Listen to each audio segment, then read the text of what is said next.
To my channel. நம்ம இன்றைக்கி ரொம்பவே டேஸ்டியான ஒரு ரெசிபி பார்க்கலாம் வாங்க. இது வந்து பார்த்திங்கன்னா ரொம்பவே சிம்பிளான ரெசிபி தான். நம்ம உருளைக்கிழங்கு வச்சு ஒரு சூப்பரான ஸ்நாக்ஸ் ரெசிபி பார்க்க போகிறோம்.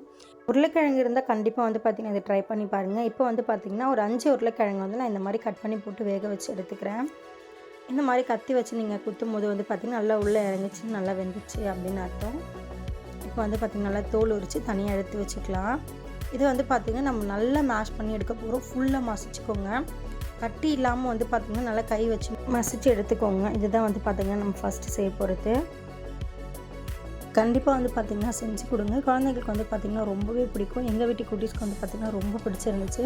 இப்போ வந்து பார்த்திங்கன்னா நம்ம நல்லா மசிச்சு எடுத்தாச்சு. இப்போ வந்து ஒரே ஒரு அரை ஸ்பூன் அளவுக்கு கொஞ்சமாக மஞ்சள்தூள், அரை ஸ்பூன் அளவுக்கு வந்து பார்த்திங்கன்னா கார மிளகாத்தூள் சேர்த்துருக்கேன். தேவைக்கேற்ப வந்து பார்த்திங்கன்னா உப்பு சேர்த்துக்கோங்க.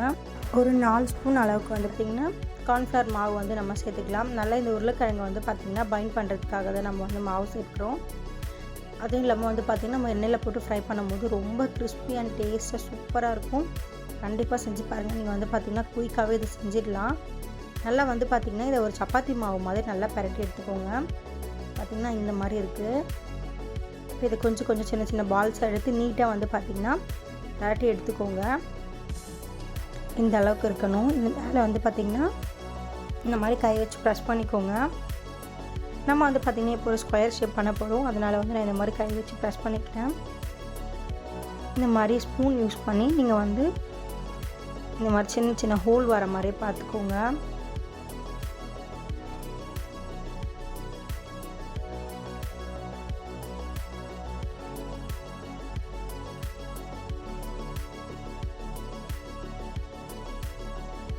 இப்போ வந்து பார்த்திங்கன்னா கத்தி வச்சு இந்த மாதிரி சின்ன சின்னதாக கட் பண்ணி எடுத்துக்கலாம். நான் வந்து பார்த்திங்கன்னா இந்த ஷேப்பில் பண்ணுறேன். நீங்கள் உங்களுக்கு விருப்பமான ஷேப்பில் கூட பண்ணிக்கலாம். இந்த மாதிரி தனித்தனியாக எடுத்து வச்சுக்கோங்க. இப்போ வந்து பார்த்திங்கன்னா பாத்திரத்தில் எண்ணெய் ஊற்றி நல்ல எண்ணெய் ஹீட் ஆனதும் ஒன்று ஒன்றா போட்டு நம்ம பொரிச்சு எடுத்துக்கலாம். மொத்தமாக போடாதீங்க, ஒன்றோட ஒன்று வந்து பார்த்திங்கன்னா ஒட்டிக்கும். அதனால் இந்த மாதிரி எண்ணெய் காய்ஞ்சதும் தனித்தனியாக போட்டு பொரிச்சு எடுத்துக்கோங்க. ரொம்பவே சூப்பராக இருக்கும் இது. நல்லா வந்து பார்த்திங்கன்னா சீக்கிரமாக எடுத்துடணும். ஏன்னா உருளைக்கிழங்கு ஃப்ரை ஆகிறது தெரியாது. கொஞ்சம் வெள்ளையாகவும் இல்லாமல் ப்ரௌனாக ஆகாமல் நல்லா கோல்டன் ப்ரௌனில் எடுக்கும்போது அவ்வளோ சூப்பர் அண்ட் கிறிஸ்பியாக இருக்கும்.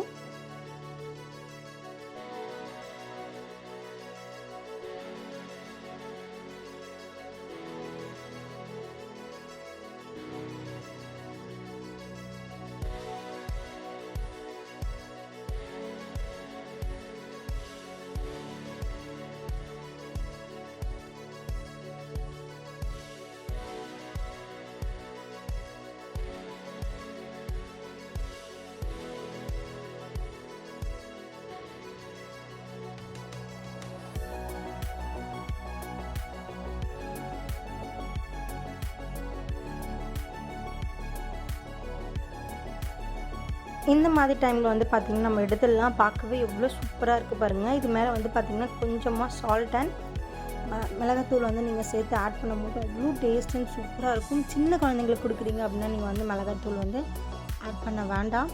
கண்டிப்பாக செஞ்சு பாருங்கள். மறக்காமல் சேனலை சப்ஸ்கிரைப் பண்ணுங்கள். தேங்க்யூ.